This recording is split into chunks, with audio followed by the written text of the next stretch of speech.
अस्सलाम वालेकुम साथियों। ख़तरनाक किस्म की स्किन केयर के बारे में अपने साथियों को बता रहे हैं। तो एक तो हमने बताया अभी पिछले क्लिप में कि स्किन ए के नाम से एक जो क्रीम है हर फार्मेसी पे पाकिस्तान में अवेलेबल है। वो एक ख़तरनाक क्रीम है। अगर आपने प्रेग्नेंट होना है या आप बेबी के लिए प्लान कर रहे हैं तो आपके बच्चे को एबनॉर्मल बना सकती है। तो आप इससे बचें।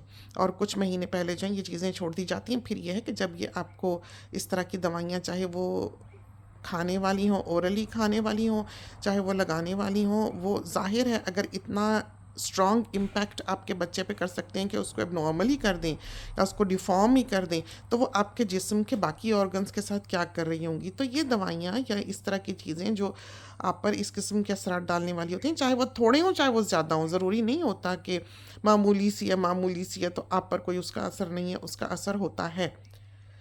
और बाज़ दफ़ा ये दवाइयाँ जब ये दी जाती हैं खाने वाने को भी या लगाने को भी, तो ब्लड टेस्ट जो है बाहर की दुनिया में तो सारे सामने होते हैं कि कौन सी चीज़, कौन सा ऑर्गन आपका किस तरह से एक्ट या रिएक्ट कर रहा है अगर आप ये चीज़ यूज़ करें। तो ये दवाइयाँ जो थी ये पुराने वक्तों में आखिरी रिजॉर्ट के तौर पर इस्तेमाल की जाती थी, जब कोई भी चीज़ किसी के एक्नी या पिंपल के लिए काम नहीं करती थी और वो इंतहा को पहुंच जाया करता था कि कोई उसका हाल नहीं था रहता। तो फिर उस वक्त डॉक्टर्स जो थे ये दिया करते थे और फिर हर 3 महीने में वो ब्लड टेस्ट रन किया करते थे। पुराने वक्तों की हम बात कर रहे हैं, अब की बात नहीं करें। उसके बाद के दौर में ये लगाने वाली चीज़ जो या ये दवाइयाँ असल में एक्ने के लिए बनाई नहीं गई थी, ये बनाई तो और चीज़ों के लिए गई थी।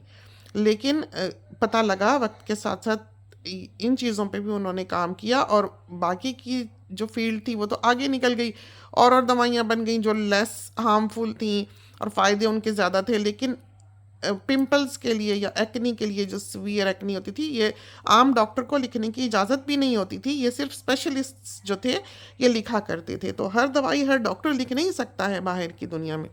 तो ऐसे ही कोई भी चीज़ उठा के आप प्लीज़ इस्तेमाल ना कर लिया करें, ना खाया करें। खासकर कफ़ सिरप से भी बचा करें कि कफ़ सिरप्स, जितने भी दुनिया के कफ़ सिरप्स हैं वो आपके ब्लड प्रेशर को बढ़ाते हैं। तो आप अगर ब्लड प्रेशर के मरीज़ हैं और खूब खूब कफ़ सिरप पी रहे हैं घूंट भर भर के, तो वो आपके लिए जानलेवा तो साबित हो ना हो लेकिन आपको लटका ज़रूर जाएगा। तो, तो बचा करें। दो चीज़ें नहीं हुआ करती कि जिए या मर गए, बीच में लटक जाना जो है वो बहुत बुरा है। तो आप इससे डरें। कफ सिरप की कोई ज़रूरत नहीं होती। ज़्यादा खांसी खूंसी आ रही है तो आप हनी चाट लें, थोड़ा बहुत जिंजर के साथ मिला के रख लें, वैसे ही हनी चाट लें, मिश्री मुंह में डाल लें, वो भी बिल्कुल वही काम करती है। तो कफ सिरप से बचा करें।